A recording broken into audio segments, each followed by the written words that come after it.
Welcome to episode 6 of this series on learning difficulties. In the first 5 episodes, I briefly described each of the specific learning disorders mentioned in the Rights of Persons with Disabilities Act.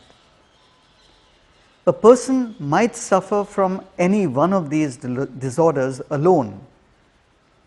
However, some individuals might suffer from a combination of these disorders.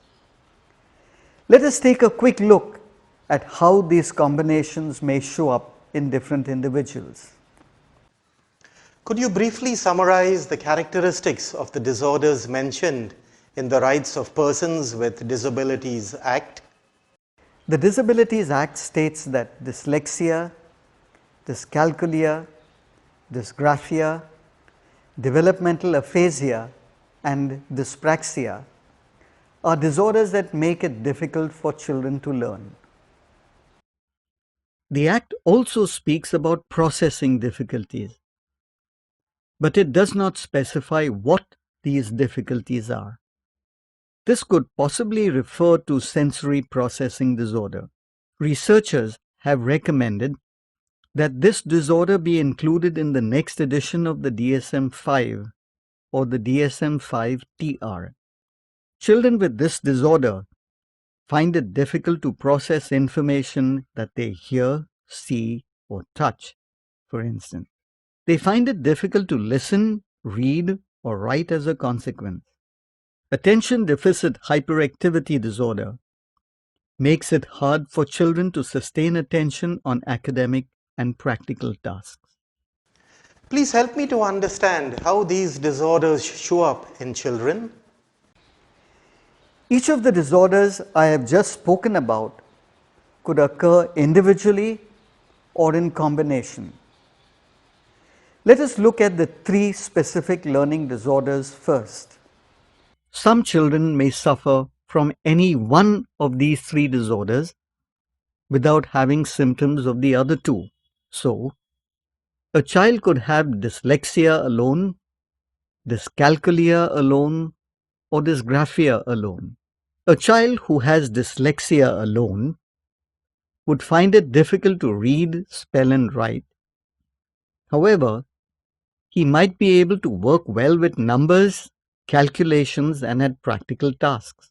A child who has dyscalculia alone would struggle with numbers and calculations, but would not have much difficulty with reading, spelling, writing, and doing practical tasks. We need to keep in mind that these difficulties could also occur in combination. This is called a co-occurrence of difficulties or a comorbid condition.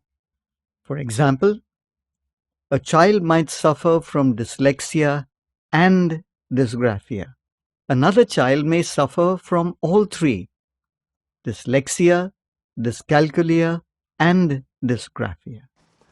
Could a child suffer from specific learning disorders in addition to the other disorders spoken about earlier? Yes. Let us look at a combination with ADHD. Children with specific learning disorders often display symptoms of inattention or hyperactivity, or both attention deficit and hyperactivity. We could therefore get a variety of combinations. For instance, a child might suffer from an attention deficit and dyslexia. Another child might suffer from hyperactivity and dyscalculia. Still another child might suffer from attention deficit, hyperactivity, dyslexia, and dyscalculia. We could sum up this discussion with 2 pertinent observations. No 2 children with learning disorders are exactly the same. Children who suffer from a larger combination of these disorders might experience greater difficulty with their studies and will need stronger support and intervention. Could individuals be cured from these conditions? Some researchers have observed that persons who are afflicted with specific learning disorders or ADHD may display these symptoms across a lifetime. However, if children are given professional help when they are small, they may be able to manage these difficulties more easily later in life. This emphasizes the necessity of early intervention.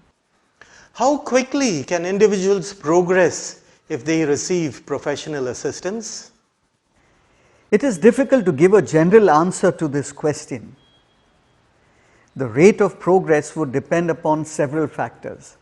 A person with a mild level of a disorder would progress more easily with treatment than a person with a moderate or severe level of a disorder.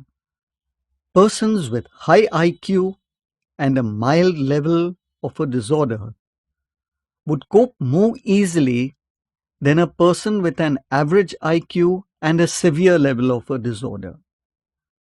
Persons who are afflicted with a larger configuration of disorders would be more challenged in the recovery process than a person afflicted with just one disorder.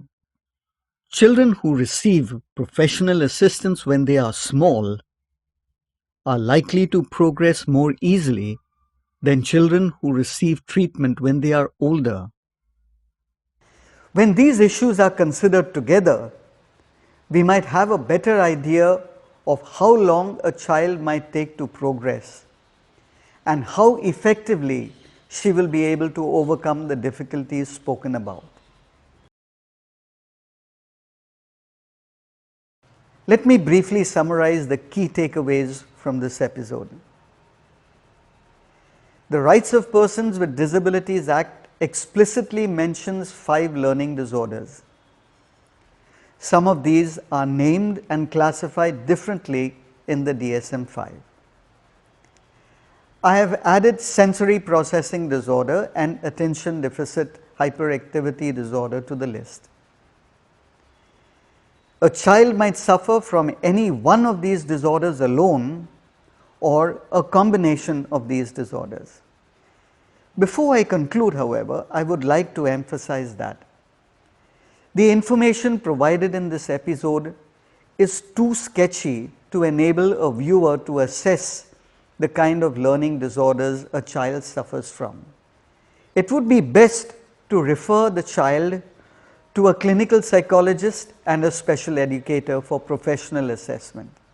I will speak about assessment procedures in a later episode. Thank you for watching this episode. I hope to see you once again for the next episode.